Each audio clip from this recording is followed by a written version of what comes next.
आरुरुक्षोर्मुनेर्योगं कर्म कारणमुच्यते योगारूढस्य तस्यैव शमः कारणमुच्यते आरुरुक्षोर्मुनेर्योगं कर्म कारणमुच्यते योगारूढस्य तस्यैव आरुरुक्षोर्मुनेर्योगं कर्म कारणमुच्यते योगारूढस्य तस्यैव शमः कारणमुच्यते।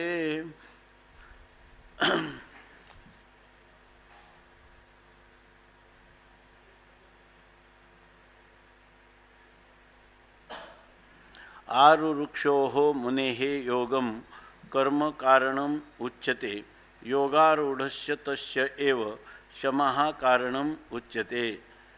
योगम आरुरुक्षोः मुनेः कर्म कारणम् उच्यते तस्य एव योगारूढस्य शमः कारणम् उच्यते।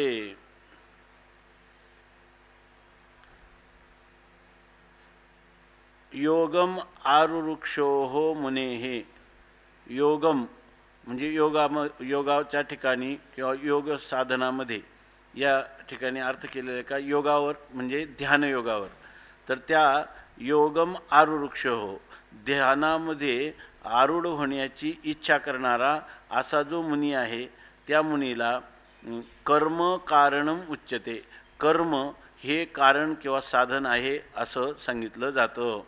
आता या ठिकाणी योग शब्दाचा अर्थ केला ध्यानयोग, तर ध्यानयोग जर आपल्याला करायचा असेल, ह्या अध्यायाचं नाव काय, एक ध्यानयोग नाव आहे, एक अभ्यासयोग नाव आहे आणि तिसरं नाव आत्मसंयम योग, असं पुष्पिकेमध्ये 3 नावं दिसून येतात। तर यामध्ये योग म्हणजे ध्यानयोग असा अर्थ केला की योग जे काही अष्टांग योग आहेत त्या अष्टांग योगामध्ये ध्यान ही जी कितवी 5वी पायरी, बरोबर का, 5वी आपलं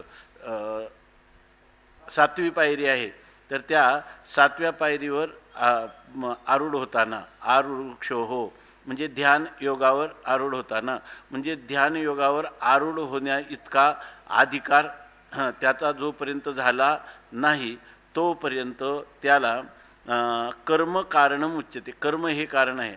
अर्थात ध्यान योगावर आरूढ न झालेला असा जो गृहस्थी पुरुष आहे की जो कर्माचा अधिकारी आहे त्याला हे ध्यानयोग एकदम जमणार नाही, म्हणून त्याला कर्म कारणम उच्यते। ध्यानयोगावर आरूढ होण्याची इच्छा असेल तर ध्यानयोगाच्या पायऱ्या ज्या आहेत अगोदरच्या त्या मुळात आहेत यम नियम आसन प्राणायाम धारणा ध्यान आणि समाधी, ह्या अष्टांग योगाच्या साधना आहेत। परंतु त्याच्यामध्ये ध्यान समाधी आणि धारणा ह्या तिघांना मिळून एक नाव दिलेले योगाचं पारिभाषिक काय, संयम, त्रयाणाम एकत्र संयम, हां असं नाव दिलेलं आहे। तर ह्या ध्यानावर आरूढ व्हायचा असेल म्हणजे अगोदर धारणेपर्यंत यायला पाहिजे, तर त्या धारणेपर्यंत तो आलेला नाही। अशा वेळेला जे काही ध्यानयोगावर आरूढ होण्याच्या पूर्वी त्याने जर निष्काम कर्मयोगाचा आचरण केलं तर त्याला या ठिकाणी यम नियम हे त्याच्याकडून होऊन जातात। यम जे 5 आहेत त्याच्यामध्ये अहिंसा सत्य आस्तेय ब्रह्मचर्य अपरिग्रह हे 5 यम सांगितलेले आहेत आणि नियमामध्ये शौच संतोष तप स्वाध्याय आणि ईश्वर प्रणिधान असे 5 नियम सांगितले। निष्काम कर्मयोगाचा अनुष्ठान जर आपण करू लागलो तर त्या कर्मामध्येच आपल्याला हे यम आणि नियम सिद्ध होतात, त्याच्यासाठी वेगळा अभ्यास करावा लागत नाही असं सांगायचं आहे।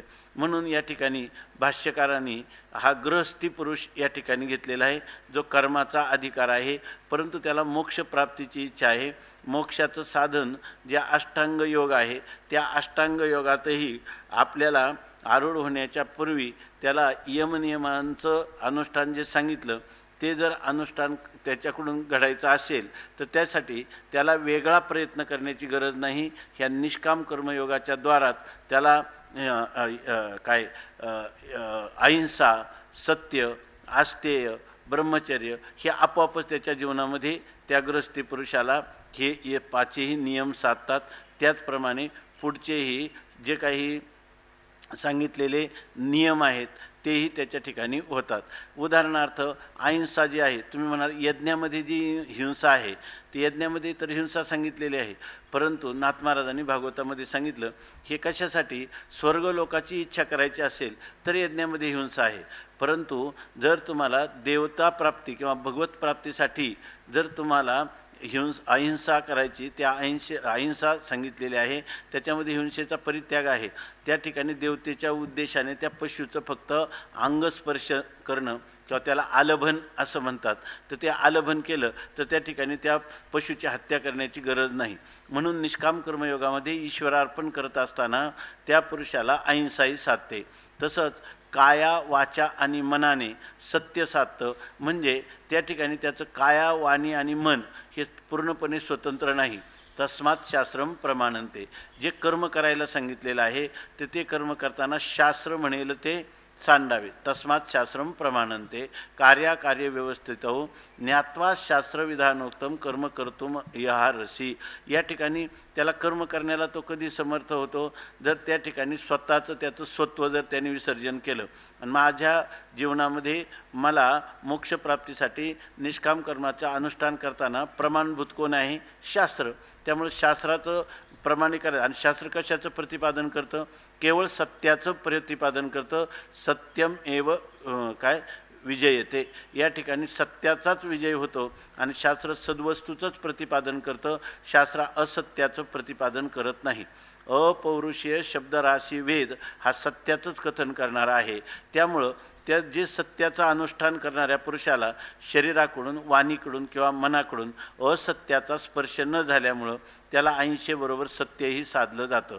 तसंच अस्तेय या ठिकाणी जे काही वेदाची आज्ञा आहे त्या आज्ञेमध्ये मनुष्याने जसं निषिद्ध वस्तूचा त्या ठिकाणी निषेध केलेला असल्यामुळं, निषिद्ध कर्माचा निषेध केलेला असल्यामुळं त्या ठिकाणी जी गोष्ट करू नये असं वेदाने सांगितलं ती त्याच्याकडून घडत नाही. त्याच्यामध्ये चौर्यकर्म म्हणजे दुसऱ्याची वस्तू आपण त्याला न विचारता घेणं हे सुद्धा चौर्यकर्मामध्ये सांगितलेलं आहे.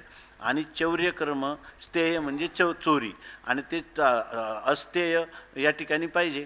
तर या ठिकाणी अस्तेय पाहिजे म्हणजे दुसऱ्याची वस्तू शरीराने किंवा मनाने किंवा वाणीनं देखील दुसऱ्याच्या वस्तूच्या प्राप्तीचा अभिलाष त्या ठिकाणी अंतःकरणात नाही. म्हणून निष्काम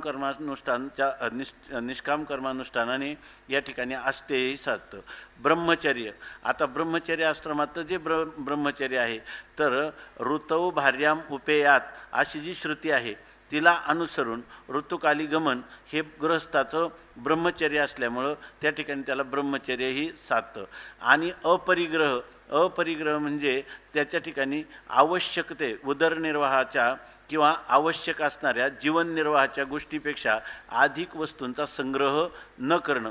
ज्या अर्थी गृहस्थाला निष्काम कर्म करणारा पुरुष ईश्वराच्या उद्देशाने यज्ञयागादी कर्म करून त्याच्यामध्ये आहुती देतो, म्हणजेच जोडोन या धन उत्तम व्यवहारे उदास विचारे वेच करी असं असल्यामुळं तो अनावश्यक वस्तूंचा परिग्रह किंवा संग्रह करीत नाही, म्हणून त्याला अपरिग्रह पण साधतो. त्याचप्रमाणे त्या कर्माचे नियम पालन करत असताना त्याला शौच म्हणजे बाह्य शौच जे आहे, मृत्तिका जलाधिकाने स्नान करणं हे कर्ममार्गामध्ये सांगितलेलंच आहे, त्यामुळे त्याला शौच पण साधतो. आणि हे सर्व करत असताना जीवनामध्ये शास्त्राचं अनुसरण करत असताना त्याच्या ठिकाणी अभिलाष जो आहे तो अभिलाष आपोआप कमी होत जातो. म्हणून त्याच्या ठिकाणी एक वृत्ती निर्माण होते, ती होते संतोषाची. संतोष म्हणजे जे प्रारब्ध प्राप्त आपल्याला मिळालेलं आहे त्याच्यामध्ये संतोष मानणं, त्याच्यापेक्षा अधिक अभिलाष न करणं हे त्या ठिकाणी संतोष असं म्हणतात. सम्यक तुष्यती म्हणजे यथार्थरित्या जे काही आपल्याला त्या तुकाराम महाराजांना ठेविले आनंते तैसेची राहावे चित्ती असो द्यावे समाधान, अशा प्रकारचं संतोषही त्याला प्राप्त होतो. नंतर तप, त्याला शास्त्राचा आज्ञाचं परिपालन करत असताना त्याच्या ठिकाणी शारीरिक, मानसिक आणि वाचिक अशा तिन्ही प्रकारचं तपही घडतं आणि ईश्वर प्रणिधानाद्वा. आणि ह्या कर्माच्या सिद्धांतामध्ये सर्वच काय सांगितलं, यत प्रवृत्तिर्भूतानां येन सर्वमिदं ततं स्वकर्मणा तमभ्यर्च सिद्धिं विंदती मानवः ईश्वरः सर्वभूतानां हृद्देशे अर्जुन तिष्ठति भ्रामयन् सर्वभूतानि यंत्रारूढानि मायया तमेव शरणं गच्छ सर्वभावेन भारत तत्प्रसादात् परां शांतिं तत्प्रसादात पराम शांतीम स्थानम प्राप्स्यसी शाश्वतम. मोक्ष प्राप्त त्याला निश्चित होईल. हे करत असताना भगवत प्रसन्नता संपादन करण्यासाठी ती कर्म तो ईश्वराच्या ठिकाणी समर्पित करतो. अर्थात त्याचं चित्त जे आहे ते ईश्वराच्या ठिकाणी अंतःकरणाची वृत्ती स्थापन करण्याचा प्रयत्न होतो. त्यामुळं या ठिकाणी ईश्वर प्रणिधान हे पण घडतं. अशा प्रकारचे हे 5 नियम आणि यम आणि 5 नियम हे त्याच्या ठिकाणी घडतात. म्हणून या ठिकाणी सांगतात की गृहस्थी पुरुषाने जर त्याला योगम आरुरुक्षोह मुने, योगावर आरूढ होण्याची ज्याची इच्छा आहे अशा मुनीनं, अर्थात मननशील, म्हणजे हा मननशील मुनी म्हणजे हा संन्यासी किंवा वानप्रस्थ नाही, तर हा गृहस्थी पुरुष आहे. आणि त्या गृहस्थी पुरुषाने देखील या ठिकाणी कर्म जे आहे तेच त्याला साधन आहे. म्हणून त्याने वेद प्रतिपादित कर्माचं, निष्काम कर्माचं अनुष्ठान करावं असं सांगितलं. आणि तस्य एव योगारूढस्य, आणि तोच पुरुष एकदा योगारूढ झाला. योगारूढ झाला म्हणजे ध्यान करण्याला समर्थ झाला. म्हणजे त्या ध्यानयोगावर आरूढ झाला असता म्हणजे ध्यान करण्याची योग्यता, लगेच बोला काय वाटलं तर, ध्यानयोगावर आरूढ झाला असता म्हणजे ध्यान करण्याची योग्यता त्याला प्राप्त झाली असता. म्हणजे ही योग्यता प्राप्त होताना त्याला पाठीमागच्या असणाऱ्या अंतःकरणातले जे विकार आहेत ते विकार, त्याचे विकारांचा जसा जसा निराश होईल तसा तसा त्या पुरुषाला कर्म करण्याची आवश्यकता राहणार नाही. उलट अशा पुरुषांना त्यांनी काय करावं तर त्यांनी सांगितलं, काले आपण चिंतन केलं की जर त्याला वैराग्य निर्माण झालं तर इहरेव विरजेत तदहरेव, का बरोबर नाही, यदहरेव विरजेत तदहरेव प्रव्रजेत. ज्या क्षणी त्याला वैराग्य निर्माण होईल त्यांनी त्याचा त्याग करावा. इतकंच नाही तर ब्रह्मचर्यातून गृहस्थात गेलं पाहिजे आणि नंतरच ह्याचा त्याग केला पाहिजे आणि संन्यास किंवा वानप्रस्थ घेतला पाहिजे, हेही शास्त्राचं मनोगत नाही. त्याला श्रुतीप्रमाण आहे की ब्रह्मचर्यादेव परिव्रजेत असं पण श्रुती सांगत आहे. याचा अर्थ श्रुतीचं तात्पर्य असं आहे की जोपर्यंत तुम्हाला तीव्रतर स्वरूपाचं वैराग्य निर्माण झालं नाही किंवा जोपर्यंत तुम्हाला तीव्रतर मुमुक्षुत्व निर्माण झालं नाही तोपर्यंत तुम्हाला हे कर्म करणीय आहे, कर्तव्य आहे.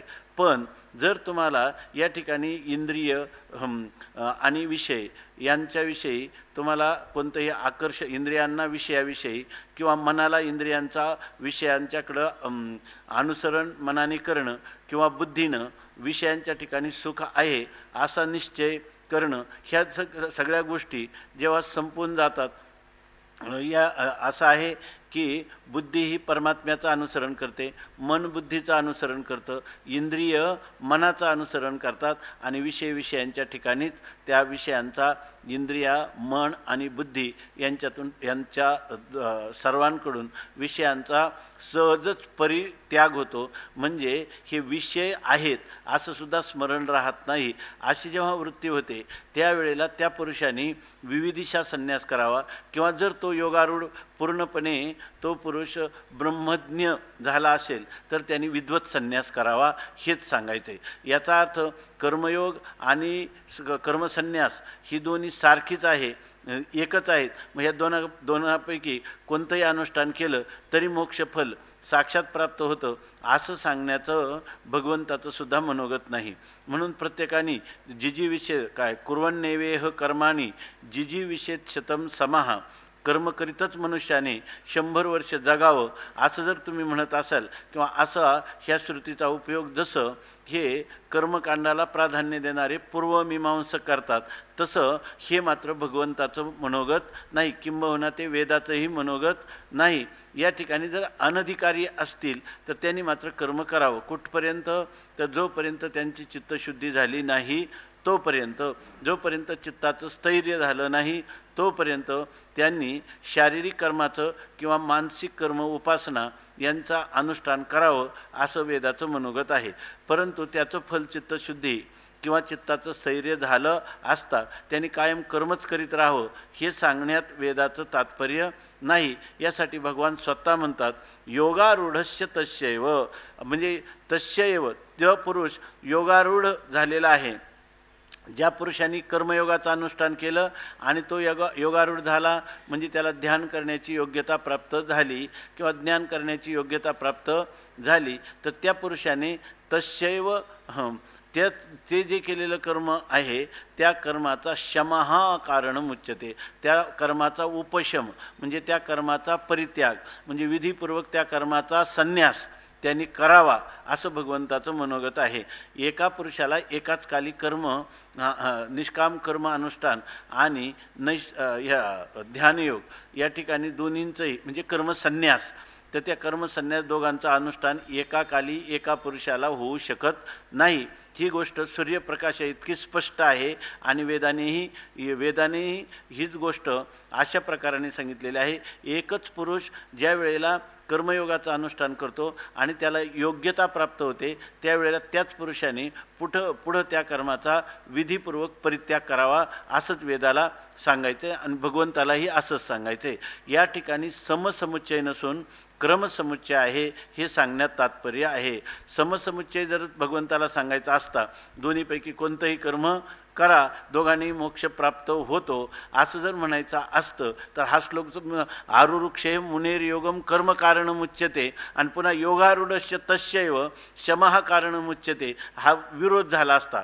ह्या सिद्धांत जर भगवंताला सांगायचा असता समसमुच्चयाचा तर या ठिकाणी क्रम सांगितला नसता आणि त्या ठिकाणी एका ठिकाणी कर्मयोगाचं एका अधिकाऱ्याला अनुष्ठान सांगितलं आणि त्याला कर्मयोगाचं जेव्हा फल प्राप्त होईल त्यावेळेला त्याला त्या कर्माचा परित्याग सांगितला. त्याच पुरुषाला, एकाच पुरुषाला कर्मयोगामध्ये अगोदर एक कर्तव्य म्हणून कर्म सांगितलं आणि त्याच कर्माचा परित्याग कर्तव्य आहे असं म्हणून पुढं सांगितलेलं आहे. म्हणून म्हणतात योगारूढस्य तस्यैव शमः कारणमुच्यते. त्यांनी कर्माचा शमन करणं, उपशम करणं म्हणजे कर्मापासून उपराम पावणं हे त्याचं कारण म्हणजे हे त्याला साधन आहे मोक्षप्राप्तीचं असं सांगितलं. आता भगवान माऊली या ठिकाणी सांगतात आता योगाचळाचा निमथा जरी ठाकावा अथि पार्था तरी सोपाना या कर्मपथा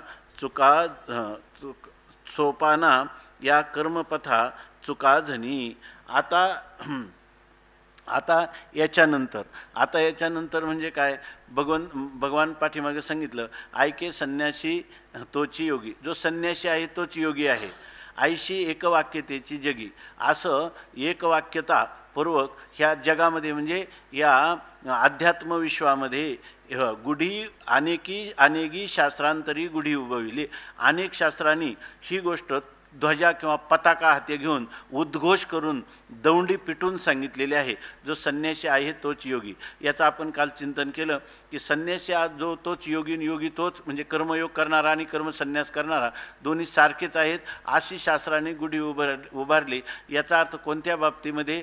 तर कर्मयोगामध्येही कर्मफलाचा त्याग सांगितलेला आहे, बरोबर ना, आणि कर्मसन्यासामध्ये देखील संकल्पाचा त्याग सांगितलेला आहे.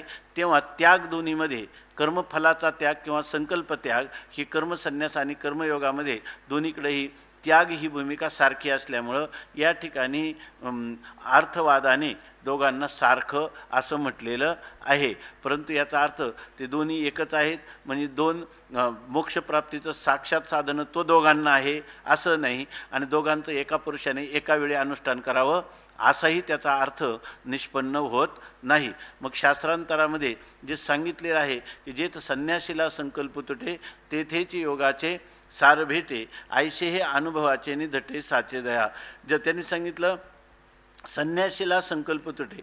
ज्या वेळेला याच्या ठिकाणी आपण संन्यास केलेला आहे, आपण संन्यास केलेला आहे म्हणजे आपण संकल्पाचा त्याग केलेला आहे, हेही ज्या ठिकाणी मावळतं, बरोबर ना. आणि त्या ठिकाणी ह्या योगाचं खरं काय आहे, सार सर्वस्व. म्हणजे योगाचे सार सर्वस्व काय आहे, तर योगालाही ब्रह्मतत्वच यथार्थ रीतीनं जाणून तद्वारा जीव ब्रह्मैक्यद्वारा मोक्ष प्राप्त करून घ्यायचा आहे. परंतु तो कसा आहे, परंपरेने. आणि संकल्पाचा त्याग करायचा आहे. त्या संकल्पाचा त्याग झाला की साक्षात काय होतं, मोक्ष प्राप्त होतं, मोक्षाचं साक्षात साधनच होईल. आणि हेच योगाचंही सार आहे की नाही, योगाचंही सार आहेत. योगामध्ये जरी क्रमाने त्या ठिकाणी अगोदर कर्मयोग सांगितला असला, परंतु परंपरेनं त्याचं सार सर्वस्व कोण आहे, मोक्षप्राप्ती किंवा ब्रह्मतत्वाचं यथार्थ ज्ञान आणि तद्वारा मोक्ष प्राप्ती हेच त्याचं ध्येय आहे. म्हणून तेथेच योगाची सार भेटे. आता वरवर पाहताना एका कर्मामध्ये कितीतरी क्लेश आहेत. संन्यास आपलं केवळ कर्मसन्यास करणं हे बरं आहे, आपातता कर्मामध्ये दिसणारे जे कष्ट ते पाहून हाच बरं आहे असं म्हणूनही चालणार नाही. जर तो कर्माचा अधिकारी असेल तर त्याने कर्मच केलं पाहिजे. आणि कर्मसंकल्पाचा संन्यास करण्याचा अधिकारी म्हणजे कर्मसन्यासाचा अधिकारी असेल तर त्यांनी काय केलं पाहिजे, कर्माचा संन्यासच केला पाहिजे. ही गोष्ट कोणाला कळेल, ही गोष्ट केवळ शास्त्राचा जो काही ओहापोह आहे शास्त्रार्थाचा, त्यांनी ही गोष्ट कळेल असं नाही. कालच आपण पाहिलं की माऊलींचं असं म्हणणं आहे की ह्या गोष्टीचा ओहापोह करण्यापेक्षा ह्या अनुष्ठानात जी आणेल त्याला कळेल. आणि अनुष्ठानात आणल्यावरही ज्याला त्या अनुष्ठानाचा यथार्थ अनुष्ठान झाल्यानंतर त्याची प्रतीती किंवा त्याला अनुभव येईल, त्यावेळेला ही गोष्ट कळेल. म्हणून हे जे बोलणं खरं आहे आमचं हे कोणाला कळेल, तर अनुभवाचेनी धटे साचे जया. खरी प्रतीती जया साचे, ज्याला हे खरंच आहे ही प्रतीती कोणत्या तराजूमध्ये, अनुभवरूपी धटे म्हणजे तराजू, त्या तराजूमध्ये जर तोललं तर मग हे दोन्ही एकच आहे. का, याचं सार सर्वस्व जे आहे, याचं जे सार सर्वस्व आहे मोक्ष, त्या मोक्षाच्या ठिकाणी खरी मोक्षाची स्थिती काय आहे, तिथं बंध नाही आणि बंध सापेक्ष मोक्ष नाही. अशा प्रकारची नित्य सिद्ध असणारी जी मुक्ती आहे ते याचं काय आहे, ऐशी मुक्ती असे सहज ते आता परिसवू तुझ जे तू ज्ञानांबुज द्विरेपकी, असं माऊलींनी सांगितलेले अर्जुनाच्या संबंधाने. तसा हा जरी कर्म तस्माद युद्धस्व भारत, युद्ध करत सांगण्यात तात्पर्य आहे का त्याच्याद्वारा प्रतिबंध निवृत्त करून मोक्ष स्थितीवर आरूढ होण्यासाठी हे सांगितलेलं आहे. तेच योगाचं काय आहे, सार आहे. पण हे कळेल कोणाला, आणि किती बाहेरून संन्यास केला आणि जर ऐसा घेई बारे संन्यास करी संकल्पाचा न्यास असा जर झाला नाही तर हा केवळ मुक्ताबाई म्हणतात त्याप्रमाणे वरी भगवा झाला नामे आणि अंतरी वश केला कामे, त्याशी म्हणू नये साधू जगी विटंबना बाधू. अशा प्रकारचं आहे. आणि म्हणून या ठिकाणी संकल्पाचा सुद्धा त्याग झाला पाहिजे. आणि संकल्पाचा त्याग झाला हे सुद्धा मावळलं पाहिजे, हे जे गोष्ट आहे. आणि कर्म करत असताना कर्माच्या ठिकाणी कोणत्याही कर्तृत्वाचा अभिमान नाही, फलाची इच्छा नाही, कर्म ईश्वरार्पण होत आहे की नाही. अशा प्रकारची जर स्थिती झाली तर ह्या स्थितीनं जी प्राप्त होणारी स्थिती दोघांनी काय आहे, एकच आहे. फक्त हा जो आहे त्याला साक्षात कर्मसन्यास साक्षात नेतो आणि हा जो आहे तो परंपरेने नेतो. उत्प्लवना सरिसा पक्षी फळाशी झोंबे जैसा, सांगे नरू केवी तैसा पावे वेगा. तो हळूहळू ढाळे ढाळे केतुलेनी एके वेळे, तो काय मार्गाचेनी बळे निश्चित ठाके, तो निश्चित प्राप्त होणार ही गोष्ट खरी आहे. आणि हे कधी कळेल, ज्याला करायचं शास्त्रार्थ, ज्या लोकांना ना कर्मयोगाचं अनुष्ठान करायचं ना कर्मसन्यासाचं, तेच लोक याचा वादविवाद करत बसतात. वास्तविक याचा इतका विवाद करण्यापेक्षा आपला अधिकार आजमावून किंवा गुरु किंवा संतांना विचारून त्या मार्गावर आरूढ होणं हे महत्त्वाची गोष्ट आहे. रामकृष्ण परमहंस म्हणतात, आंब्या खालून चालला होता, आंबे पिकलेले झाडाला लागलेले होते परिपक्व, आणि खालून चालला उन्हाने तळमळ झालेला आहे, सावलीत बसला, आंबे पाहिले आणि नंतर काय भुकेलेला आहे आणि विचारायला लागला की ही जमीन कोणाची आहे. ह्या जमिनीत आंबा हा कोणाचा आहे, तो एकटाच आहे का त्याला कोणी हिस्सेदार आहे, आंबाट आहे की गोड आहे, अशा अनेक शंका विचारायला लागला आणि त्याचा विचार करत बसला. यांनी काय होणार आहे का, मालकाला विचारून घेतलं पाहिजे का तसंच खाल्ला पाहिजे, काय किती विचार झाले. आणि दुसरा एक आला, भूक लागलेली, त्यांनी सरळ आंबा घेतला आणि तोंडात टाकला, खायला लागला. तसं हे जे आपल्यापुढं शास्त्राने जे 3 मार्ग सांगितले, कर्म, उपासना, ज्ञान, याचे अधिकारी पण शास्त्राने सांगून ठेवलेले. जर फार मोठा व करायचा गरज नाही. ज्याच्या अंतकरणात विषयासक्ती आहे तो कर्माचा अधिकारी आहे, ज्याच्या अंतकरणात काही विषयासक्ती आहे, वैराग्य आहे, तो उपासनेचा अधिकारी आहे. आणि ज्याच्या अंतकरणात केवळ वैराग्य उद्भूत झालेलं आहे, ऐहिक पार्थिक कोणतंही त्याला प्रलोभन विषयांचं त्याच्या चित्तावर परिणाम करू शकत नाही, तर असा हा पुरुष तत्त्वज्ञानाचा अधिकारी आहे. त्यांनी संन्यास श्रवणम करूयात, विविधिशा संन्यास घ्यावा. जर कोणाला गृहस्थाश्रमात ज्ञान झाला असेल तर त्याने जीवनमुक्तीच्या विलक्षण सुखासाठी विद्वत संन्यास घ्यावा. हा विभाग सरळ शास्त्राने सांगितलेला आहे. सगळ्या वेदाचं सार सांगणाऱ्या भागवतामध्ये हा विषय पूर्णपणे स्पष्ट करून 11व्या स्कंदामध्ये सांगितलेला आहे. तरी असलं तरी अनेक प्रकारच्या शंका मनुष्य करत जातो. म्हणून ही उहापोह करण्यापेक्षा आपल्या उर्वरित उरलेल्या आयुष्यामध्ये आपण त्याच्या अनुष्ठानात प्रवृत्त होणं हे खरं शहाणपणाचं लक्षण आहे. आणि त्यामुळं या ठिकाणी योगारूढस्य आपलं काय चाललं होतं, हां, हे अनुभवाचे निधटे साचे जाया. आपल्याला त्याचा अनुभव घ्यायचा असेल तर, आणि एकदा अनुभवातून गेला, कर्मयोगाच्या अनुभवातून गेला, तर त्या पुरुषाला हे लक्षात येईल की नाही, चित्तचे शुद्ध हे कर्म न तू वस्तू उपलब्ध आहे, ऐकी नाही. आणि वस्तूची उपलब्धी झालेल्या पुरुषाला असं कधी वाटेल का या ठिकाणी कर्मात केलेला काळ व्यर्थ गेला? बरं, त्याला कधी असं वाटेल का ज्ञान हे श्रेष्ठ आहे? त्याला कधीच वाटणार नाही. कारण आपल्या स्वरूपात ज्येष्ठ कनिष्ठ भाव नसतोच मुळी, आणि त्याला स्वरूपाची प्राप्ती झाली त्यावेळेला तो कर्म विसरला का ज्ञान पण विसरला? ज्ञान पण विसरला का खरं त्याला तेच झालं? त्याच्यासाठी त्यांनी केला होता, याच्यासाठी केला होता अट्टहास, तो अट्टहास सगळा त्याच्यासाठी केला होता. त्यामुळे ह्या गोष्टींची उहापोह करणं नको असं बहुतेक माऊलींना अभिप्रेत आहे. म्हणून म्हणतात की हे अनुभवाचे नि साचे, अनुभवाचे नि धटे.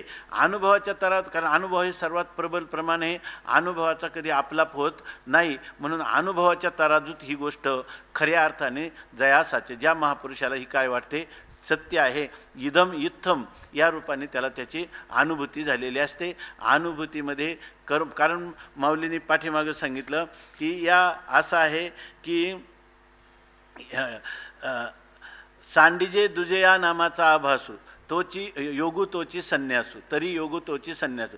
नाव आहेच फक्त योग आणि संन्यास, पण पाहता ब्रह्मी नाही अवकाशू दोही माझी. दोन्ही नाही, ब्रह्मस्वरूपाच्या ठिकाणी योगालाही नाही आणि संन्यासालाही नाही. पण योग आणि कर्मसंन्यास यांचं क्रमाने ज्याने अनुष्ठान केलं नाही त्याला ही गोष्ट कधीही अनुभवाला येणार नाही. आणि त्यामुळे याची वस्तुस्थिती किंवा अनुभूती न आल्यामुळं त्या ठिकाणी याचं वास्तवता काय आहे ती त्याला कधीही ज्ञात होणार नाही, अशी खरी गोष्ट आहे. म्हणून माऊली म्हणतात की अनुभवाचे निधटे साचे जया. आता यानंतर हा श्लोक आला आरु वृक्षोर मुनेर. आपण कालच पाहिलं की हे जे 3 श्लोक आहेत ना, 5व्या अध्यायाचे शेवटचे 3 श्लोक आहेत की स्पर्शान कृत्वा बहिर्बाह्यांश चक्षुश्चैवांतरे भ्रुवो प्राणापानव समो कृत्वा नासाभ्यंतर चारणो यतेंद्रिय मनोबुद्धिर मुनिर्मोक्षपरायणः विगतेच्छा भयक्रोधो यस सदा मुक्त एव सहा भोक्तारम यज्ञतपसाम सर्वलोकमहेश्वरम सुहृदम सर्वभूतानां ज्ञात्वा मां शांतिमृच्छति. ह्या 3 श्लोकांची व्याख्या वृत्तीस्थानीय, ही जे 3 श्लोक आहेत हे सूत्ररूप आहेत, आणि या सूत्ररूप 3 श्लोकांची व्याख्या किंवा वृत्तीस्थानीय हा संपूर्ण 6वा अध्याय आहे, असं भगवत पूज्यपाद आचार्यांनी आपल्या 6व्या अध्यायाच्या भाष्याच्या सुरुवातीलाच ही गोष्ट सांगितलेली आहे. आणि त्याचं आता हळूहळू हे विवरण चालू आहे. आणि त्याच्यामध्ये हा श्लोक झाला की आरुरुक्षोर मुनेर योगम कर्म कारणमुच्यते योगारूढस्य तस्यैव शमः कारणमुच्यते. आता या ज्या श्लोकावर भगवान माऊलींनी केलेलं चिंतन आहे, तर त्या चिंतनामध्ये माऊली सांगतात की आता योगाचळाचा निमथा जरी ठाकावा अति पार्था तरी सोपाना या कर्मपथा चुका झनी. आता तुम्हाला काय आहे की योगाचळाचा निमथा म्हणजे योगरूपी जो पर्वत आहे, योग हा एक अचळ म्हणजे पर्वत आहे आणि त्याचा निमथा म्हणजे त्याच्या पायथ्यापर्यंत तुम्हाला काय करायचे, जायचं आहे, पोचायचं आहे. तर त्या योगाचळाचा निमथा जरी हे पार्था जरी ठाकावाती तिथपर्यंत तुम्हाला प्राप्त व्हायचं असेल तर त्याच्यासाठी सोपाना, तरी सोपान म्हणजे जिना किंवा पायरी असणारा हा जो कर्मपथ आहे, कर्ममार्ग आहे, तो कदाचित तुम्ही काय कराल की चुकाझणी कदाचित चुकाल. म्हणजे हे काही नाही, हे कर्म करण्याची काय, कर्ममार्गावर जाण्याची काही गरज नाही. कारण काय, मार्ग 3 आहेत, कर्म आहे, उपासना आहे आणि तत्वज्ञान हा एक मार्ग आहे. तर बऱ्याच लोकांना आपाततः मोक्षरूपी दिसणारं जे फळ, ते फळ वास्तविक अधिकाराशिवाय प्राप्त होत नाही. परंतु आपला अधिकार आहे की हे न पाहता मग ह्या कर्मामध्ये असणारी कटकट, त्या कर्माचे असणारे नियम, त्यापेक्षा कर्मच करायला नको असं म्हणून त्या ठिकाणी एखादा मनुष्य त्याची उपेक्षा करू शकतो, दुर्लक्ष करू शकतो. पण माऊली सांगतात आता यापुढं जे तुम्हाला आम्ही सांगणार आहे त्याच्यामध्ये ही अजूनही त्यांनी हा जर अध्याय आहे ना, याच्यामध्ये आलेलं कर्मयोगाचं वर्णन जर आपण पाहिलं, ते तर सार्थ आहे आणि त्याला काय म्हणतो आपण की सार्थ तर आहेच आहे, पण त्याच्या अतिरिक्त ते अत्यावश्यक पण आहे. परंतु या ठिकाणी जर आपल्याला पाहायचं झालं तर कांडत्रयामध्ये हा पहिले 6 अध्याय कर्मकांडाचे, आणि त्या कर्मकांडामध्ये आता ध्यानयोगाचं चिंतन असताना किंवा आत्मसंयम योगाचं चिंतन असताना आता जर आपण पाहिलं तर याच्यातलं चिंतन आपल्याला वेदांताचं झालं असं वाटतं का, काय पूर्वमीमांसा सूत्राचं का सांख्यकारिकेचं, काहीच नाही, वेदांताचं चिंतन सरळ आहे असं वाटतं की नाही. तरीसुद्धा इथं मात्र माऊली म्हणतात हा जो कर्मपथ आहे याला जणी चुका, कदाचित तुम्ही चुकाल पण चुकू नका. जर बारकाईनं पाहिलं ना, माऊलीने 18व्या अध्यायामध्ये लिहिलेले, जरी एखादा मनुष्य पखवाद वाजून त्याचा झालाय आता, तरीसुद्धा पाठीमागून थोडा वेळ काय राहतं की तो पुन्हा आपल्या मांडीवरच थाप टाकत राहतो, कारण त्याचा जो रंग आहे तो रंग अजून त्याचा गेलेला नाही. किंवा गायन ऐकलं, गायनाचा कार्यक्रम संपला तरी त्याच्या लहरी, त्याच्या अंगामध्ये काहीतरी गुणगुण उत्पन्न होत राहते. तसं जाता जाता माऊलींनी हे कर्मयोगाची गुणगुण जी आहे ती अजूनही जात नाही. वास्तविक आता पुढे उपासना कांड सुरू होणार आहे, तरीसुद्धा या ठिकाणी माऊली पुन्हा पुन्हा ह्या कर्मयोगाचं जे महत्त्व आहे ते कर्मयोगाच्या अधिकाऱ्यांच्या चित्तामध्ये ते जास्त आरूढ व्हावं आणि त्यांनी या अनुष्ठानात प्रवृत्त व्हावं म्हणून अनाश्रिता कर्मफलम कार्यम कर्म करोति यः संन्यासीच योगीच न निरग्निर्न चाक्रिया यम संन्यासमिति प्राहुर्योगम तम विद्धी पांडव नह्य संन्यस्त संकल्पो योगो भवती कश्चन, असं पहिल्या 2 श्लोकामध्ये सांगितलं. आणि लगेच पुन्हा आणखी त्याचं महत्त्व सांगत असताना शास्त्रार्थाला अनुसरून माऊली सांगतात आरुरुक्षोर मुनेर योगम कर्म कारणमुच्यते योगारूढस्य तस्यैव शमः कारणमुच्यते. आणि माऊली याच्यावर सांगत असताना माऊलीसुद्धा म्हणतात आता योगाचळाचा निमथा जरी ठाकावा अथी पार्था तरी सोपाना या कर्मपथा चुका झणी. जर तुम्हाला हा जो योगरूपी पर्वत आहे त्या पर्वताचा पायथा म्हणण्यापेक्षा त्याचं शिखर म्हणजे त्याचा मस्तक, म्हणजे याचा अर्थ जे योगरूपी पर्वत आहे त्या पर्वताचं शिखर कोण आहे, त्याचं शिखर आहे ब्रह्म परमात्मा. त्या परमात्मरूपी शिखरावर जर तुम्हाला आरूढ व्हायचा असेल, जरी ठाकावा अथी पार्था, हे पार्था जर तो तुम्हाला ह्या योगरूपी शिखर म्हणजे योगाचे शिखर कोणतं आहे, तदा द्रष्टू स्वरूपे अवस्थानम, द्रष्ट्याच्या आपल्या स्वस्वरूपामध्ये स्थिती होणं हे योगाचं काय आहे, फल आहे. आणि मग असं जर तुम्हाला केलं त्याच्यासाठी योगस्तु चित्तवृत्ती निरोध, हा योग म्हणजे चित्तवृत्तीचा निरोध केला आणि नंतर ज्या वेळेला निरोधाची स्थिती तुम्हाला प्राप्त झाली त्यावेळेला तुम्ही काय द्रष्ट्याची आपल्या स्वस्वरूपामध्ये स्थिती होते. हाच काय झाला योगाचळाचा निमथा जरी ठाकावा अथी पार्था, म्हणजे ज्या ठिकाणी परमात्मा प्राप्तीनंतर तुम्हाला कृतकृत्यता प्राप्त होते. असं जर अर्जुना तुला वाटत असेल तर मग आता लगेच तो अष्टांग योगाचं साधन करावं का, तर सांगतात अष्टांग योगाचं साधन करायचं आवश्यकता नाही, किंबहुना अशा पुरुषाला अष्टांग योगाचं साधन करताना जर तुम्ही पाहिलं तर हे जे अहिंसा सत्य अस्तेय यांची फलश्रुती पण सांगितलेली आहे. काय? अहिंसा प्रतिष्ठायाम तत्सन्निधौ वैरत्यागाः. जर एखादा मनुष्याने अहिंसा जर त्याच्या जीवनामध्ये परिपक्व दशेला प्राप्त झाली तर त्याच्या जवळ राहणाऱ्या लोकांच्या सुद्धा अंतःकरणामध्ये कोणत्याही प्रकारचा हिंसेचा भाव निर्माण होत नाही. काही आश्रमामध्ये असं त्यांनी वर्णन केलं की मला वाटतं अखंडानंद स्वामी किंवा कृपादाजी कोणीतरी लिहिले, त्यांचे अनुभव लिहिले की एका साधूच्या आश्रमात गेले, तिथं उंदीर आणि मांजर बरोबर खेळत होते.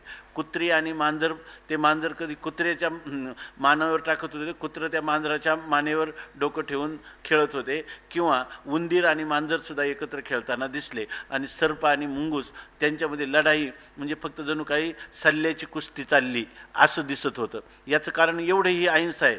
परंतु ह्या अहिंसा प्रतिष्ठायाम, अहिंसा जेव्हा आपल्या जीवनात स्थिर होईल तर त्याची हे जे 5 यम आणि 5 नियम सांगितले, आपण जर कोण इंद्र आणि विरोचन का दोघं जण गेले होते ना बृहस्पतीकडं हे करायला, तर त्यांना अधिकार प्राप्त होण्यासाठी 102 वर्षाचा कालखंड सांगितला आहे. आणि त्या 102 वर्षामध्ये इंद्राने केलेल्या तपस्येमुळं फक्त हे यम आणि नियम जे आहेत ना 12-12 वर्ष, 5 नियमाला आणि ह्याला 5 नियमाला याच्यासाठी इतका काळ लागला, 102 वर्ष. परंतु तेच जर यमनियम जर आपण कर्ममार्गाचं अनुष्ठान केलं तर त्या सगळ्या यमनियमाचे पराकोटीचं फल जे आहे ते फल ह्या कर्मयोगाने प्राप्त होतं. म्हणून आपण इथं चुका झणी कदाचित तुम्ही चुकू नका, कर्मयोगाचंच अनुष्ठान करा. कारण ह्या कर्मयोगाच्या अनुष्ठानाने यम नियमाच्या पासून प्राप्त होणारी जी फलं ती फलं प्राप्त होतील. अधिक तुम्हाला अष्टांग योगे न सिनिजे यम नियम निरोध न कीजे रया, वाचा गीत गाईजे वाचा गीत गाईजे गाता वाता श्रवणी ऐकीजे रया. फक्त शास्त्रांनी सांगितलेलं तुम्हाला वर्णाश्रमानुरूप जे काही तुम्हाला कर्म सांगितलेले त्या कर्माचं निष्काम भावनेने ईश्वरार्पण बुद्धीने कर्तृत्वाभिमान टाकून फलाभिलाषा टाकून तुम्ही फक्त अनुष्ठान करत राहा. आणि ह्या अनुष्ठानानेच तुम्हाला यम आणि नियमाचं वेगळं अनुष्ठान करण्याची गरज पडणार नाही. म्हणून चुका झणी कदाचित तुम्ही चुकाल, पण माऊली या ठिकाणी आता यानंतर मी तुम्हाला जे आता सांगणार आहे त्याच्यामध्ये योगाचळाचा निमथा जरी ठाकावा हाती पार्था तरी सोपाना हा मार्ग तुम्हाला वाटेल. परंतु हा मार्ग कसा आहे तो सोपान मार्ग आहे, हा परंपरेने एका पायरीनं जाणारा मार्ग आहे, हे लक्षात ठेवा. दुसऱ्या मार्गाने गेलं तर अखंडानंद स्वामी म्हणतात समजा पहिल्या पायरीवरून तिसऱ्या पायरीवर उडी नाही का मारता येणार, मारणारे पैलवान आहेतच ना याच्यामध्ये, आणि तिसऱ्या पायरीवरून 5व्या पायरीवर असा पण जाऊ शकतो आणि एक पायरीनं पण जाऊ शकतो. पण एकदम उडी मारणारा पडू पण शकतो, घसरू पण शकतो. पुढं त्यांनी लिहिले बुद्धीची आई पाया निसरडा असं सांगितलेलं आहे. पण हा मार्ग जो आहे तर तुम्हाला निर्वेदपणे ह्या यमनियमाचं सगळं अनुष्ठान करून पुढचं जे काही तुम्हाला आसन प्राणायाम याची फक्त तयारी करायची आहे. इतकंच नाही तर तीसुद्धा योग्यता तुम्हाला ह्या कर्माचं अनुष्ठान करणाऱ्याला येऊन जाईल. अशा प्रकारे गुलाबराव महाराजांनी याचं ज्ञानेश्वरी गुढार्थ दीपिकेमध्ये छानपैकी चिंतन केलेलं आहे. तर याच्यामध्ये ते सांगतात की सोपाना या कर्मपथा चुकाधनी येणे यमनियमांचे नि तळवटे रिगे आसनाचे पाऊल वाटे येई प्राणायामाचे नि आडकंठे वरवतागा. आता त्यांनी सांगितलं ना की यमनियमाचं अनुष्ठान याच्यातून होतं आणि म्हणून तुम्ही कर्मयोगाचं अनुष्ठान करा. परंतु कर्मयोगाचं अनुष्ठान करण्यातच आणि कर्मानेच मोक्ष आहे असं सांगण्यात तात्पर्य नाही. हा अध्याय ध्यानयोग आणि त्या ध्यानयोगासाठी हा कर्मयोग जो आहे त्या कर्मयोगाचा अनुष्ठानाची उपयोगिता आहे. पुढं काय करायचं, येणे यमनियमाचे नि तळवटे रिगे आसनाचे पाऊल वाटे येई प्राणायामाचे नि आडकंठे वरवतागा. मग आपल्या जीवनाचं वरवता म्हणजे वर उत्तरोत्तर त्या ठिकाणी आपल्या अध्यात्म जीवनाचा उत्कर्ष करायचा आणि या जो काही योगरूपी पर्वत आहे त्याच्या शिखरावर आपल्याला पोचायचं आहे. तर त्या ठिकाणी म्हणतात यमनियमाचे नि तळवटे, यम आणि नियम आता सांगितलेले त्याचे काय आहे तळवट, तळवट म्हणजे तळाकडून म्हणजे पायथ्यापासून, म्हणजे सुरू कुठून झाले, यम नियमाचा तळवट म्हणजे खालचा भाग पायथा, त्या पायथ्यापासून हळूहळू कुठं काय, पायथ्यापासून आपल्याला शिखराकडे जायचे, मग शिखराकडे जाणारे पाऊलवाट असली पाहिजे, आणि ती पाऊलवाट म्हणजे काय, रिगे आसनाचे पाऊलवाटे. या ठिकाणी जे आसन आहे त्या आसनाची पाऊलवाट आहे. पाऊलवाट असली तर आपल्याला मार्गक्रमण करायला सोपा जातो. यासाठी इथं काय आहे, आसन ही पाऊलवाट आहे. आसन म्हणजे काय, स्थिर सुखम आसनम, एकाच एकाच स्थितीमध्ये आपल्याला सहज सुखाने जर बसता आलं जास्त काळ, तर त्याला म्हणतात की त्या आसनाची सिद्धी झाली. आसनाचे स्वस्तिकासन, पद्मासन, काय वज्रासन खूप प्रकार आहेत, परंतु याच्यामध्ये ज्या अवस्थेमध्ये आपल्याला सहज बसून आत्मचिंतन करण्याला शरीराधिकांची आठवण होणार नाही आणि त्या आसनामध्ये जास्त काळ बसता येईल, ही त्याची काय आहे पाऊलवाट. आता काय झाली, पहिल्यांदा यम नियम हे झालं तळाचा भाग, पायथ्याचा भाग. आता त्याच्या पुढं काय आहे, यम नियम आसन, नंतर प्राणायाम, नंतर प्रत्याहार, नंतर ध्यान, नंतर ध्यान, आणि नंतर सविकल्प आणि निर्विकल्प समाधी, असा हा योगाचा मार्ग आहे. त्याच्यामध्ये हे कर्म चुकू नका यांनी काय साधलं, यम नियमाचे नि तळवटे. यम आणि नियम हे काय आहे, याचा जर विचार केला तरी हे यम आणि नियम हे योगालाच आवश्यक आहे, कर्मालाच आवश्यक आहे, किंवा हे तत्त्वज्ञानालाच आवश्यक आहे असं नाही. बरं आवश्यक आहेतच की नाही, पण हे सगळं जीवन जगायला सुद्धा मनुष्याला व्यावहारिक जीवन किंवा नैतिक जीवन किंवा ज्याला धर्माचं अधिष्ठान नाही तरीसुद्धा सुखाने जगावं असं तर वाटतंच ना. आणि मज लागी दुःख व्हावे ऐसे कोणी भाविना जीवे. अगदी नीतिशास्त्राचं जरी अनुसरण करणारा पुरुष असला तरी त्याला यमनियमांची आवश्यकता आहे, आणि ही त्याचं काय आहे, तळवट आहे, खालचा पायथा आहे. जर तुम्हाला शिखरावर जायचं आणि पायथ्यालाच पोचले नाही तर तुम्हाला पुढं कुठं जाता येईल. आता यमनियम ज्या पुरुषाला साधले तोच आसन साधू शकतो, तोच ह्या आसनाच्या पाऊलवाटेने चालू शकतो. आणि पुन्हा आसन झालं, पुढचं साधन काय आहे, प्राणायाम. कारण काय आहे की प्राणांचं जर त्याला नियमन करता आलं तर, कारण प्राण आणि मन ह्या दोघांचं काय आहे, एकमेकावर फार अवलंबून आहे. किंबहुना मन आहे ना, त्या मनाचाच विकार प्राण असल्यामुळं, मनाचाच विकार काय आहे, प्राण. आणि कार्य करताना जितकं मनुष्याचं चंचल होईल तेवढे प्राण चंचल होतात, आणि मन जेवढं स्थिर होईल तेवढं काय होतं, प्राण त्या ठिकाणी स्थिर होतात. प्राण बरं, इंद्रियांना बळसुद्धा कोणाचं आहे, प्राणाचंच बळ आहे, आणि प्राणाला बळ कोणाचं आहे, मनाचं बळ आहे. म्हणून या ठिकाणी आपल्याला प्राणायाम करायला सांगितलेलं आहे. म्हणजे प्राणाचा आयाम केला म्हणजे प्राणाचं नियंत्रण केलं तर त्या ठिकाणी मनाचं नियंत्रण होतं, आणि सगळा परमार्थ हा मनाचा परमार्थ आहे. मन करारे प्रसन्न सकळ सिद्धीचे कारण मोक्ष अथवा बंधन सुख समाधान इच्छा, ते सगळं मनच कारण असल्या, मन एव मनुष्यानाम कारणम बंध मोक्ष हो, मन हेच बंधाला किंवा मोक्षाला कारण आहे.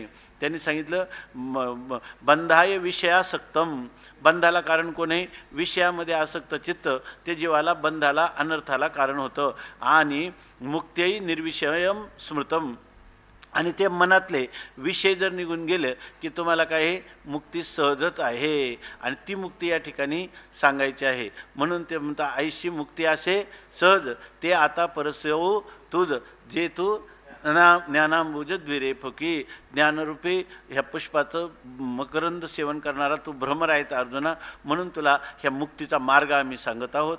त्याच्यामध्ये ज्ञानोबरायांनी हा मार्ग सांगितला. काही लोक असं म्हणतात की यामध्ये अष्टांग योग किंवा हठयोग, याचं जे हठयोगाचंच वर्णन आलेलं आहे, तरी हे जे वर्णन आहे हे ज्ञानेश्वर महाराजांनी आपल्या स्वतःचं जे काही परंपरा आहे त्या परंपरेत या ठिकाणी सांगितलेले. वास्तविक याच्यात हठयोगाचा काही संबंध नाही, कर्मकांडातला हा अध्याय आहे. दुसरी गोष्ट, याच्यामध्ये ध्यान जरी घ्यायचं म्हटलं तर योगाचं अष्टांग योगाचं ध्यान नाही, हे काय आहे निधिध्यासन रूपी. कारण पाहिलं आपण चिंतन तर निधिध्यासन रूपी ध्यानच या ठिकाणी सांगितलेलं आहे असं पण मनुष्याला वाटतं. परंतु माऊलींना हा जो विषय आहे हा विषय अष्टांग योगाचा सांगितला, कारण हे याच्यामध्ये अष्टांग योगाच्या सिद्धांतामध्ये सुद्धा यमनियमाचं किती महत्त्व आहे, आणि त्या यमनियमाला कर्मयोगाचं कसं साह्य आहे म्हणजे कर्मयोगातून यमनियम साधले जातात, ही एक अपूर्वता माऊलीने या ठिकाणी सांगितलेली आहे की आता योगाचाळाचा निमथा जरी ठाकावा आधी पार्था तरी काय सोपान परंपरेनं असणारा हा कर्मपथ त्याला चुका झणी, ही गोष्ट अपूर्व सांगितली की नाही माऊलींनी याच्या ठिकाणी. आणि म्हणून सांगतात येणे यमनियमांचे नि तळवटे, रिगे आसनाचे पाऊल वाटे, येई प्राणायामाचे नि आडकंठे वरवता गा. आता ह्याच्यानंतर यम झालं, नियम झालं, 5 यम 5 नियम आणि त्याच्यानंतर आसन. कारण काय आहे, ब्रह्मसूत्रामध्ये जर तुम्हाला हे भगवत चिंतन करायचं असेल, उपासना किंवा तुम्हाला निधिध्यासनरूपी ध्यान जरी करायचं असेल, म्हणजे ध्यान करायचं झालं तर त्याच्यासाठी आवृत्ती रसकृत उपदेशात या ठिकाणी जर तुम्हाला उपासनाध्यायामध्ये सूत्र येणं आहे तर त्याच्यामध्ये ब्रह्मसूत्र सांगता बरोबर फलाध्यायामध्ये हे पहिल्या पादातलं पहिलं सूत्र आहे की आवृत्ती हे असकृत उपदेशात कायम आवृत्ती केली पाहिजे, मन पुन्हा पुन्हा परमात्म्याचं आकाराचं झालं पाहिजे असं त्यांना सांगायचं. आणि ते कधी होतं तर आपण एका जागेवर बसलं तर, कारण पुढं आसीनः संभवात पुढचं सूत्र आहे की जर तुम्ही एका आसनामध्ये बसलं तरच भगवत चिंतन करायला हे सुलभ जात असतं. जर मनुष्य, कारण काय, जितकी शरीराची हालचाल किंवा जितकं शरीराचं चंचलता तितकी मनाची चंचलता होती, ते चित्त एकाग्र होत नाही. मग याच्यासाठी तुम्हाला हे एका जागेवरच बसलं पाहिजे, म्हणून आसनाचं महत्त्व सांगितलं. आता हे सगळं आसन झाल्यानंतर पुढचं काय आहे की प्राण आणि मन. आता आपण पाहिलं मन चंचल झालं की प्राण चंचल होतात आणि प्राण चंचल झालं की मन चंचल होतं. ज्यावेळेला मनुष्य शेवटचं त्याला घरडा लागतो किंवा त्याला श्वास जेव्हा त्याचा चालतो जोराने, आणि त्यावेळेला हे लोक त्याला म्हणतात मला ओळखलं का, ओळखता येत नाही त्याला. कारण काय आहे की ते जे मन आहे ते मन त्याचं इतकं चंचल झालेलं असतं की ते त्या समोरच्या वस्तूला ग्रहण करीत नाही. त्याचं कारण काय आहे, त्याला प्राणाचं साह्य नसतं. काही लोक म्हणतात की आता हा मनुष्य जणू काय तो मरताना तो मनुष्य टळटळ पाहतो असं वाटतं. आणि ते नातेवाईक येतात भेटायला आणि ते म्हणतात मला ओळखलं का. आता तो कुठे ओळखायच्या स्थितीमध्ये असतो, त्याचं कारण काय, डोळे तर उघडे असतात परंतु मन त्या इंद्रियांच्या द्वारा त्या विषयापर्यंत जाणारा त्याला प्राणाचं साह्य लागतं. आणि प्राणाचं साह्य नसेल तर बरोबर ना, मन हे इंद्रियांच्या द्वारा त्या विषयांपर्यंत जाऊ शकत नाही, म्हणून त्याला प्राणाचंही साह्य लागतं. म्हणून प्राण आणि मन यांचा एकमेकाचा जवळचा संबंध आहे, म्हणून प्राणायामाची आवश्यकता अष्टांग योगामध्ये सांगितलेली आहे. म्हणून प्राणाचं नियंत्रण करण्यासाठी ते म्हणतात की प्राणायामाचेनी आडकंठे वरवता येजे. मग हे प्राणायाम केलं, पण प्राणायाम म्हणजे काय आहे तर हा एक प्रकारचा आडमार्ग आहे किंवा आडकंठ म्हणजे त्याचा कडा आहे. आणि प्राणायाम हा एक प्रकारचा कडा आहे आणि त्या कड्याने वरवता येजे, वर जायचं आहे. कारण काय आहे, प्राणाचं नियंत्रण करणं पण अतिशय कठीण गोष्ट आहे. आपल्या जोग महाराजांच्या चरित्रात सांगतात की जोग महाराजांनी योगाचं अनुष्ठान केलं आणि त्या अनुष्ठानामध्ये काही चूक झाली म्हणून त्यांच्या फुफ्फुसामध्ये विकृती झाली. त्यांना प्रतिशाय किंवा पिनस नावाचा विकार तो शेवटपर्यंत राहिला. नंतर मग त्या म्हणजे याचा अर्थ त्याच्यामध्ये प्रतिबंध आहे. मग ज्ञानोबारायांनी त्यांना स्वप्नात येऊन सांगितलं की तू या ठिकाणी योगाची साधना करू नको, म्हणून त्यांनी ते योगाचं साधन सोडलं आणि भगवत भजनामध्ये ते रममान झाले असं त्यांच्या चरित्रामध्ये सांगितलं. कारण का, हा प्राणायाम करण्यामध्ये जर चूक, त्याला योग्य मार्गदर्शनामध्येच प्राणायाम केला तर त्याचा उपयोग. तुम्हाला थोडासा त्याचा अनुभव आहे तर त्याच्यामध्ये प्राणायाम हा जो आहे तो कड्यासारखा आहे. जसं कड्यावर चढणं अवघड आहे तर प्राणायामाचे आडकंठे म्हणजे आडकडा, त्याच्या ठिकाणी जो चढण्यासाठी दुर्गम अशा प्रकारचा एखादा कडा असावा, पण त्या कड्यातून चढून मग आपल्याला वर जावं लागतं. म्हणजे या ठिकाणी प्राणायामाची आवश्यकता सांगितली. आणि मग प्रत्याहाराचा आधाडा वर जो बुद्धीची आहे पाया निसरडा, जेथ हाटिये सांडिती होडा कडे लोट कडे लग. आता हे झाले 4 मार्ग. पहिल्यांदा झालं यम, नियम, आसन, प्राणायाम, हे 4 अंग झाली. आता पुढचं अंग सांगतात, हे सूत्ररूपाने सांगतात. तर पुढचं अंग असं आहे की प्रत्याहार. माऊली काय सांगतात, काय इंद्रिये सैरा पदार्थी रिगता विटाळली होती, ते ते हरी प्रत्याहार तीर्थी न्हाणिली किरव. प्रत्याहार ह्या साधनाचा अर्थ असा आहे की जी विषयांच्याकडं वारंवार धावून जी इंद्रिय जी विटाळलेली होती, तर त्यांना प्रत्याहार रूपी एक तीर्थ आहे आणि त्या तीर्थामध्ये त्यांची शुद्धी होते. आता हा प्रत्याहार म्हणजे काय, जर ते इंद्रिय विषयाकडे धावत असताना त्या विषयाकडून त्या इंद्रियाला परान्मुख करून त्या आपलं जे काही इप्सित आहे त्या इप्सिताच्या ठिकाणी त्याला स्थापन करण्याचा प्रयत्न करणं. म्हणजे इंद्रिय काय आहे, अनादिक संसारमालेच्या ठाई नित्यविषय सेविले पायी आणि ते ठसावले चित्ताच्या ठाई वारंवार पायी भोगिता किंवा सेविता. या ठिकाणी वारंवार ती इंद्रिय विषयाकडे जातील, आपण विषयांकडून त्यांना आकळून आणायची आणि ती विषय इंद्रिय पुन्हा विषयाकडं जाणार, तर त्याला म्हणतात प्रत्याहार. म्हणजे या ठिकाणी प्रत्याहार नावाचं जणू काही तीर्थ आहे किंवा प्रत्याहार ही एक अशा प्रकारची साधना म्हणून या ठिकाणी सांगितलेली आहे की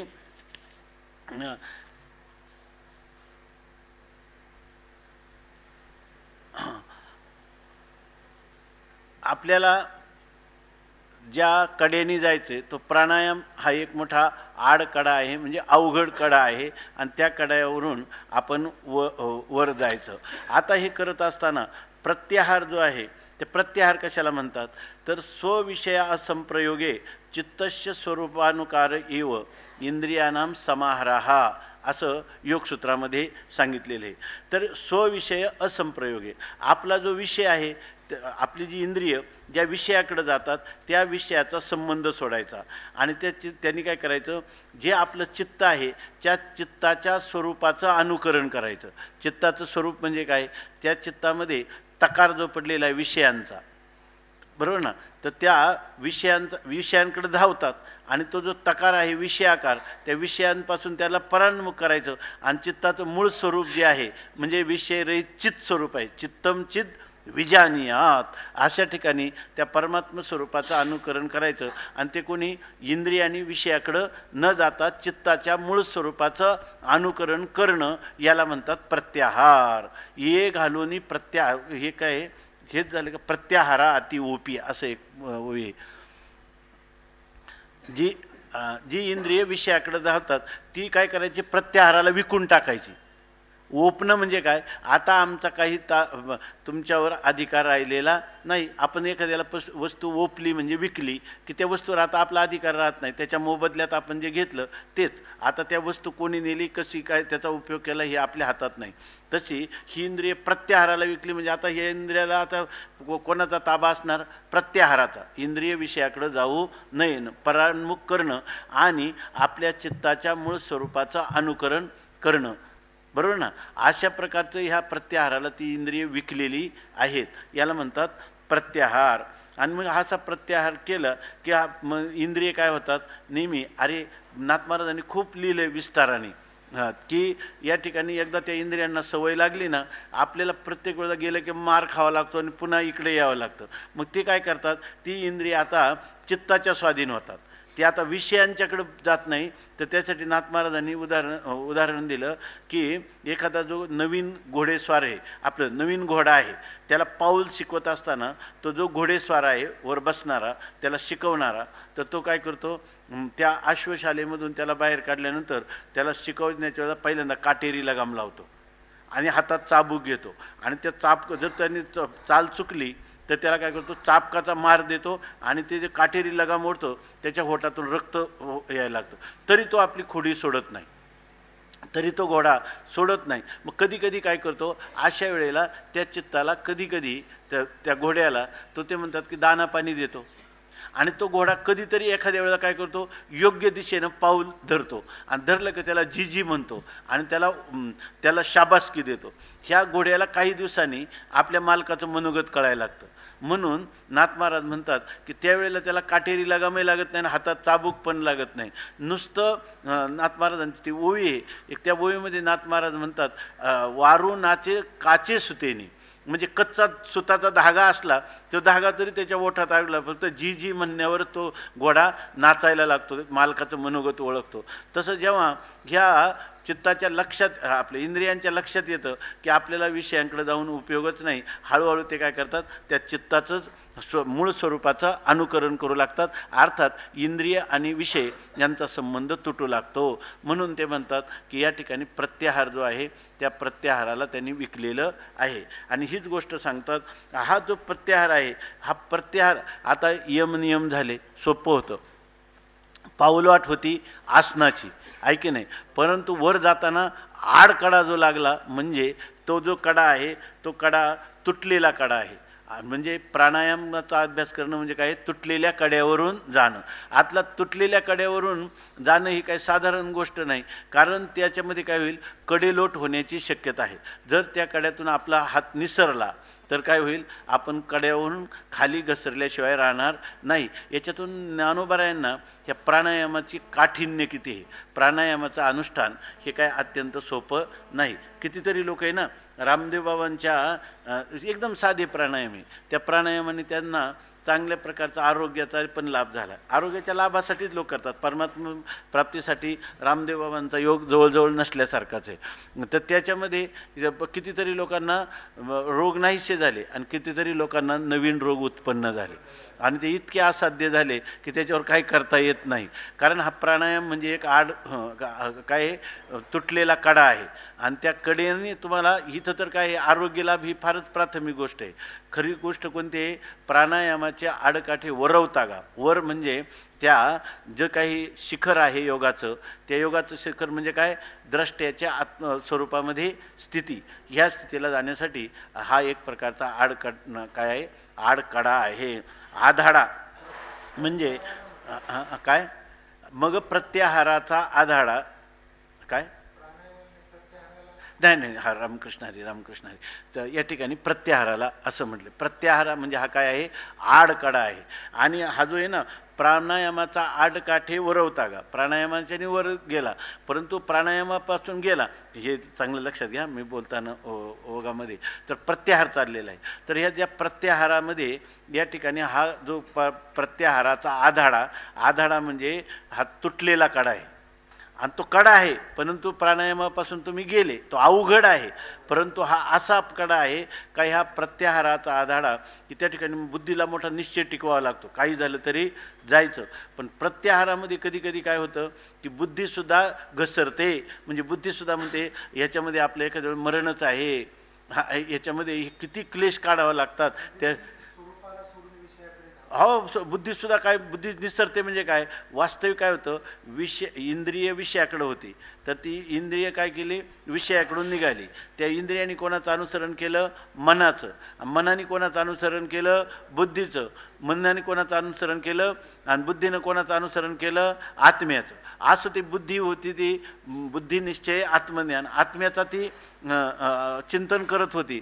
परंतु जेव्हा प्रत्याहाराचा प्रसंग आला त्यावेळेला त्या बुद्धीला सुद्धा असं वाटलं की अरे, या ठिकाणी प्रत्याहार करताना होणारे जे कष्ट आहे ते पाहून हा फार मोठा आडकडा आहे, यांनी आपल्याला मरायचं आहे. आणि नाहीतरी बुद्धीला काय करावं लागतं, ज्या वेळेला आत्मस्वरूपाकडे जायचं तेव्हा मरायलाच लागते, आहे की नाही, तिला स्वतःचा बाध करून घ्यावा लागतो, किंवा तिला स्वतःला त्या आत्मस्वरूपामध्ये लीन व्हायचं असतं. आणि हे करताना आवश्यकता कोणाची असते, हे करताना आवश्यकता कोणाची असते, त्याला इंद्रिय जे पाहिजे, मनोजय पाहिजे, बरोबर आहे की नाही, इंद्रिय जे पाहिजे, मनोजय पाहिजे. परंतु हे करत असताना त्या ज्यावेळेला हे होणारे कष्ट पाहून ती बुद्धीसुद्धा म्हणते की आपण मनाचंच अनुसरण केलेलं बरं. मन काय म्हणतं मग, आपणही आता बुद्धी घसरली तसंच आपणही आता विषयांचंच अनुसरण केले, इंद्रियांचं अनुसरण केलेलं बरं, आणि इंद्रिय म्हणतात विषयाकडंच धावणं बरं. म्हणजे अशा रीतीनं ते म्हणतात की जे बुद्धीची आहे पाया निसरडा, जे तर हाटिये सांडिते होडा कडे लग. आता हे काय आहे, तिथं जर जे हाटिये म्हणजे जे हाटयोगी आहेत की त्या हठयोगांना आपलं शरीर अमर करण्यासाठी जे योगाभ्यास करतात, ते हठयोगी, तर ते प्राणायामादिकांचा अभ्यास करतात तसाच प्रत्याहाराचाही त्यांना अभ्यास करावा लागतो. पण प्रत्याहाराचा अभ्यास करताना बुद्धीसुद्धा त्या ठिकाणी काय होते, विचलित होते आणि ती बुद्धीसुद्धा हळूहळू मनाच्या संकल्प विकल्पांना प्राधान्य देते. मन इंद्रियांना प्राधान्य देतं, इंद्रिय विषयांना प्राधान्य देतात. अशी होण्याची वेळ येते. परंतु ते म्हणतात हे तर जाऊ द्या, सामान्य माणसाचं जाऊ द्या, येतं या ठिकाणी हाटिये होडा, हाटिये म्हणजे हाटयोगी जे आहेत ते होडा म्हणजे त्यांनी प्रतिज्ञा केलेली आहे, होड लावलेले, आम्ही काय करणार या ठिकाणी इंद्रिय आणि विषयाचा संबंध येऊ देणार नाही, आम्ही त्या चित्ताच्या खऱ्या स्वरूपाचं म्हणजे आत्मस्वरूपाचं आम्ही अनुसंधान करणार, असं म्हणणारं जे मन किंवा बुद्धी ही सर्वच्या सर्व या ठिकाणी ते म्हणतात की प्रतिज्ञा करून लागलेले. परंतु कडेलग सांडिती, कडेलग म्हणजे कडेलोट, अरे इथं जर आपण चढलो तर आपल्याला मरावंच लागेल असं जाणून ते काय करतात, सांडिती हा अभ्यास सोडून देतात, प्रत्याहाराचा अभ्यास सोडून देतात. जसं आपल्या विवेकचूडामणी मध्ये सांगितलेलं आहे की त्या ठिकाणी अहंकार हा ना, अहंकार हा धियमृते, अहंकार आपल्या बुद्धीला सांगतो कसं कडेलोट होतं तिचा, अहंकार हा धियमृते काय महासुप्त प्रबोधय, हा जो परमात्मा जो आहे ना, त्या परमात्म्याची प्राप्ती झाली नाही, तो झोपलेला आहे ना, तेच बरं आहे, त्याला जाग करू नको आणि त्याचा अनुभव घेण्यासाठी प्रयत्नही करू नको, त्याच्यातून तुझं नुकसान आहे असं वाटायला लागतं. ह्यालाच बुद्धीचा घसरण आहे, आहे की नाही. तो अहंकार काय म्हणतो बुद्धीला, मा सुप्त प्रबोधय, तो परमात्मा झोपलेला आहे, त्याला तू जाग करू नकोस. बरं जाग केलं तर होईल काय, उत्थिते परमानंदे, जर हा परमानंद जर खऱ्या परमानंद रूपाने परमात्मा विशेष रूपाने प्रगट झाला तर काय होणार आहे माहिती आहे का, नत्वम, तूच राहणार नाही, बुद्धीच राहणार नाही, न चाहम, मी अहंकार रूपाने पण मी राहणार नाही, आणि मग काय होईल, न वै जगत, आणि जगतच राहणार नाही, जे आपलं सर्वांचं काय भोक्तव्य आहे असं, पण त्या भोक्तव्याचाच काय होऊन जाईल, कायमचा निराश होऊन जाईल, तेव्हा तू त्याला जाग करू नको. अशा रीतीनं बुद्धीच्या पाया निसरडा, जे तर हाटिये सांडिती होडा कडे लग असं सांगतात. तरी अभ्यासाचे निबळे प्रत्याहारी निराळे, नखी लागेल ढाळे ढाळे वैराग्याचे राऊंड.